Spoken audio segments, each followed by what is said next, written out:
Ladies and gentlemen, boys and girls, my name is at Phil the Pain PW, or Nick Payne if you prefer, and you're watching my F1 2020 My Team career. Obviously, this is the 17th episode, so if you haven't checked out my previous ones, then please go do so now.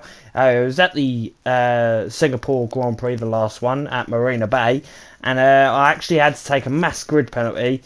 I thought best to stack them all up and just get all the penalties out of the way in one.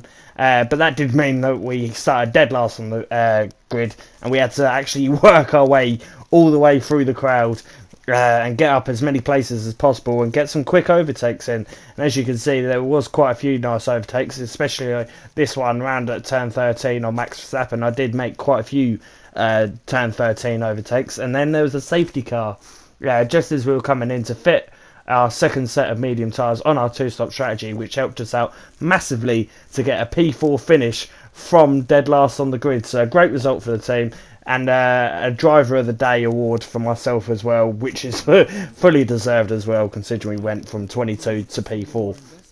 But as you can see, we're through to the next weekend now, and there's actually some activities that we can do, only 2 days, and we're going to use that on the G-Force training, which will improve Jack's racecraft. We actually got enough money to buy an upgrade here for the aerodynamic department, which is the resource point generation, which improves it to 60 as well. So I do think that is the right decision. We need to keep spending the money and not hoarding the money. But as we look to go through to the race weekend, of course, we get hit with a surprise. Alright, listen up everyone. They've announced that the technical regulations are changing for next season. Now there's a risk a lot of our hard work could be undone if we're not careful, so let's figure out how to mitigate this.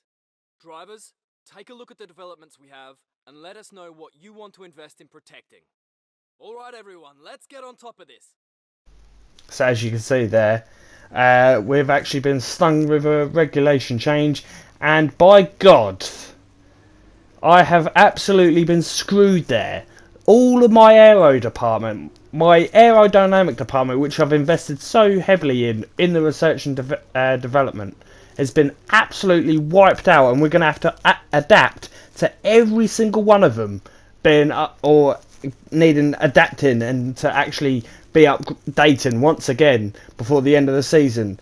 It's absolute, and the durability, which I hadn't even noticed until now. All of that needs to be updated, which is just horrendous for us. And we're not actually going to be able to buy any more upgrades besides the ones that just need adapting, just like this. As you can see, we've got a little bit of money to spend, or R&D points to spend, so we're going to do that and adapt all the parts we can. But that's where it's going to be, unfortunately, that's where it's going to end on the adapt. So we're going to have to wait and get as much R&D points for the rest of the season as we go through to qualifying now.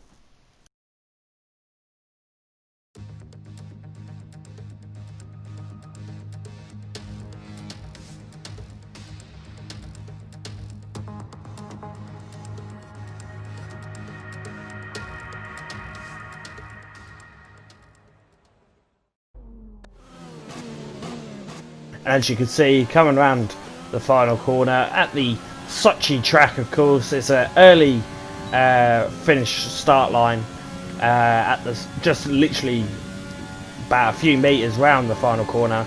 Then you've got this very long DRS straight, break at the 100-meter board, turn into the right, which turns into turn 3, of course, which is a very long left-hander, where I actually take a very tight line towards the wall and towards the curbing. So, the actual driving line is a bit further out, a bit wider, but I seem to find more traction down right against the curb, and so that's where I actually take it as we go through into turn 7. I actually cut the corner quite massively there. Thankfully I don't get penalised in any sort of way. Go through turn 8 and turn 9 and up through turn 10, and we actually go deep into turn 10, and that's just before the DRS zone, so we are going to lose quite a bit of time as we go through into the DRS zone, up with no overtake of course because it's qualified, but DRS, break up the 100-meter board. You have to get that right, otherwise you can sail it into the barricade. and obviously race or qualifying over from there on out if you do so, and then into the final part of the track. Very sort of quirky sort of part of the track where it's just one corner after the other, turn one way and then the other again as we come around the final corner, cross the line, and it's going to be a P7 finish on the set of soft tyres. We're going to keep that, we're not going to go back out, and we're going to actually stay in P7 for qualifying 1. So we go through into qualifying 2, and we're going to set a time on a medium compound, see if we can get anywhere with the medium tyres. But unfortunately for us, we go P6, which equivalents into a P16, so we do have to go out for a set of soft tyres, and we actually get up to P6, so we do get through to qualifying 3, which means that we can actually go on and set a lap time, our first lap time in Q3 on a pair of old soft, but unfortunately for us we can only get P10, but we do improve our time massively on a pair of new softs, and we actually get a P6 finish, so we move up the grid to P6, and let's see how we can get on in the race now.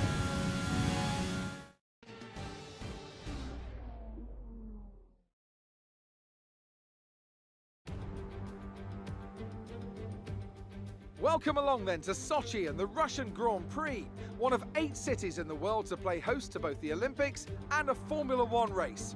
It's a Grand Prix that's proven difficult to crack for anyone beyond the first 2 rows of the grid in recent years, so let's see if that can change today. Situated just 3 miles from the Georgian border, the 3.6 miles Sochi Autodrome has 2 notable overtaking opportunities into turn 1 and then turn 13. 18 corners in total here, 12 to the right and 6 to the left, and it's an average lap speed of around 130 miles per hour.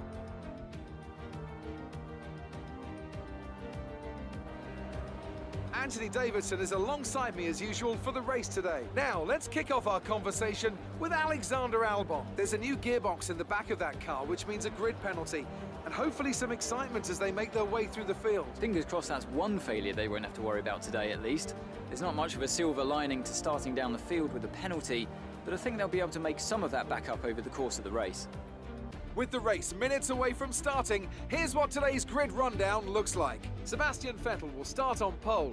Fantastic qualifying from the multiple world champion. And it's Valtteri Bottas that completes the front row. As we continue through the rest of the grid today, we have Leclerc, Hamilton, Max Verstappen, the rookie, Perez, Ricciardo, Sainz, and Daniel Kvyat, Ocon, Gasly, Alexander Albon, and Raikkonen, Stroll. They've taken a grid penalty. Giovinazzi, Lando Norris, and Jack Aitken, Magnussen, Grosjean, Russell, and Nicholas Latifi. Now, it's almost time for lights out, so let's go down to the track.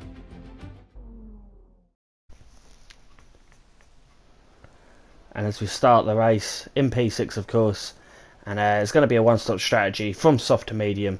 It's going to be obviously on lap 10. We're going to overfuel the car by a lap so we can get as much power down the straights with the rich mixture in the fuel as quickly as we can down those straights, because we're going to have to keep up with the cars around us in the Red Bulls and the Mercedes and Ferraris as we go to 5 red lights. And we're underway now, and we get such a great start with overtake, a little bit of contact onto the back of Hamilton's car with the rich mixture, and we actually get just on the outside of turn 2 here. We got past Hamilton and Verstappen, and we're actually going to sail it past Leclerc and Bottas. We're going to move from P6 up into P2 now in just 2 corners here, as we've got Leclerc, Bottas, Hamilton and Verstappen all behind us, who did start the race in front of us. What a start from us as we pump it to overtake as quickly as possible and get as much out of the car down that straight as possible.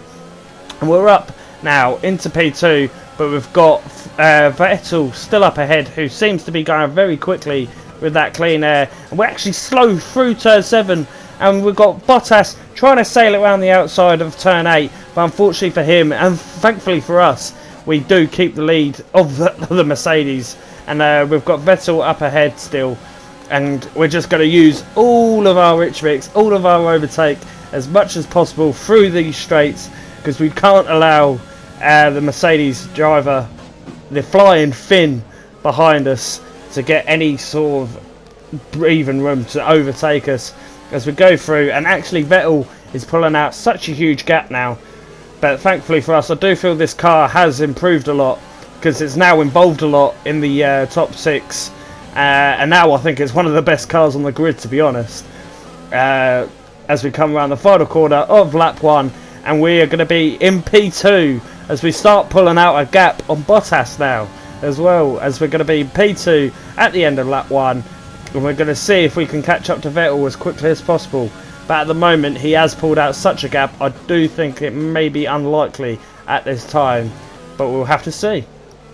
As we come through on lap 3, and we've still got Bottas behind us, still got the gap to Vettel ahead, as we actually go slow through turn 7 once again, and that actually allows Bottas to have a look down the inside of turn 8, a little bit of contact onto our side pod, and we've still got in front of him, he's got the nose in round the outside of turn 10, and we keep the position and we stay in P2 for the time being, but as we use as much overtake down this back straight into the DRS zone, of course, which he will have, and he's coming at a rate of knots. Can he make the overtake?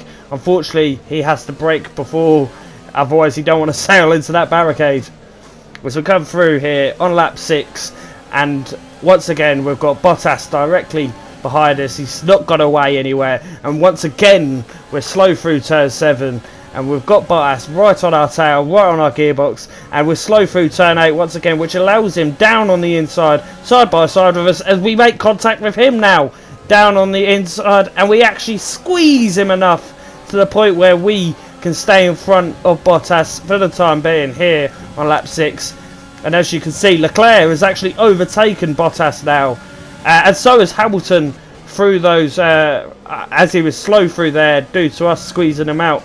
As we come through onto lap 10, as we come through past turn 2 into turn 3, and we're going to be boxing this lap, remember, as per our strategy. Vettel's pulling out such a huge gap, 3+ seconds now as we're slow through turn 4, and that's actually going to allow Leclerc right on our tail into turn 5. We go to the outside of the track and just get a better line through, and we keep the position, and we're still in P2 as we come into the pits now at the end of lap 10. Vettel's also coming to the pitch, which allows Charles Leclerc to get the lead of this race, as you've got Bottas and Verstappen joining me in the pits as well, as Vettel's just come out as we go past, so we may have actually closed the gap slightly unknowingly as well to Vettel ahead as we go through pit stop complete, and it's actually going to be a 2.6 second pit stop, and we've actually, I think we may have actually gained a gap on Bottas and Verstappen now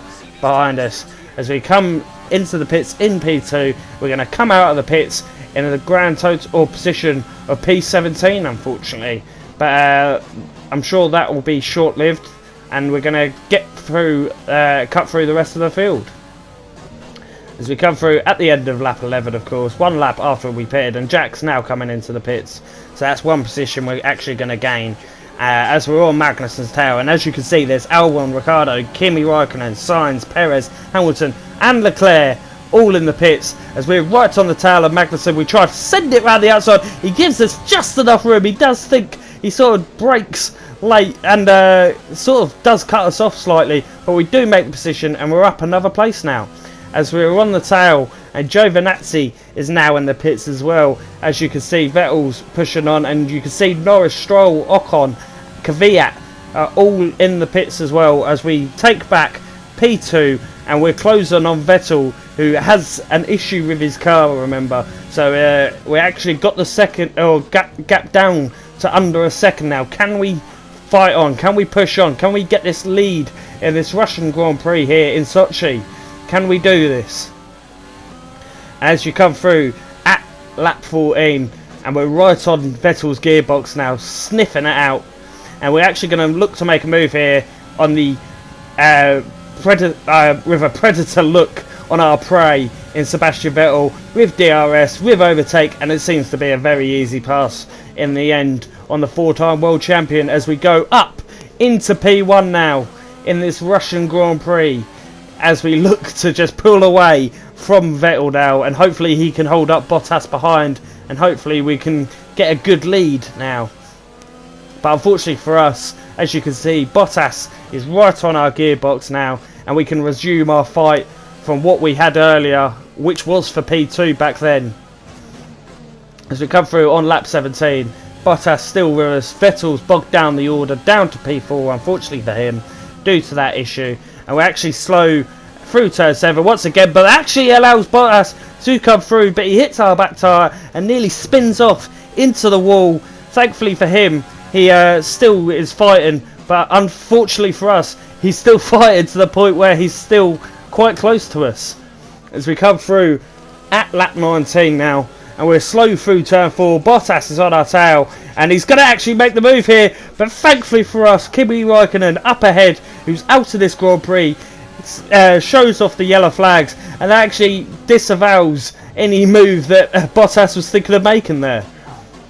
As we come through on lap 24, and we've still got Bottas directly behind us. We're just trying to conserve our tyres, conserve our fuel, to make sure that we have enough to actually get round and use rich mixture through the fast parts of the track. And Bottas is right on our tail again as we slow through turn 4. He's going to go for the inside. He's not got enough room to dive. He's not got enough. He's not close enough to make the dive. So we're going to keep P1 for the rest of the lap. And we're actually going to keep P1 for the rest of the race as well, as we come round the last couple of corners to see the checkered flag. And it's going to be our second victory for Payne Racing. Great result for us, considering we were P6 all weekend or all qualifying.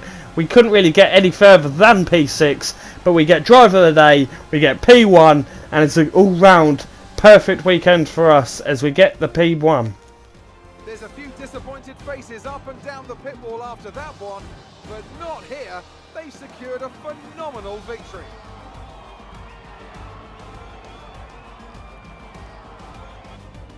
Tell me, Ant, how did they manage to achieve this win? I think that smart tyre management on track and very smooth driving definitely assisted in their victory today. That combination meant they got the absolute maximum out of their tyres at all times. The faces on our top 3 look so incredibly happy as they make their way up to the podium. A much-deserved victory and a brilliant performance from them all.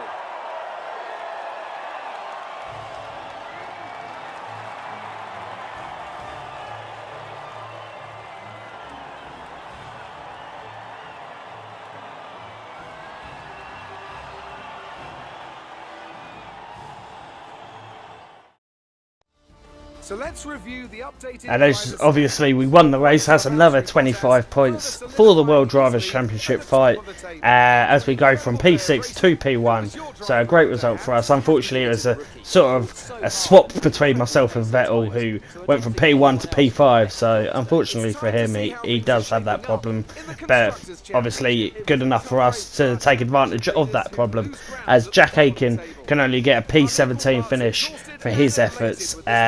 So unfortunately no points for him, and I stay P6, but I do have a 24 point gap cushion now to Alex Albon behind. So a great result for us in the World Drivers' Championship fight, as I do look to stay 6th, and we do stay P4 in the constructors. So a great result for Payne Racing once again. If you have enjoyed this video, please like it. If you haven't already, please subscribe. Every like, every subscribe counts. If you have any thoughts, then please comment them down below. I've been at Feel the Pain PW. I hope you enjoy the rest of your day and rest of your weekend. Goodbye.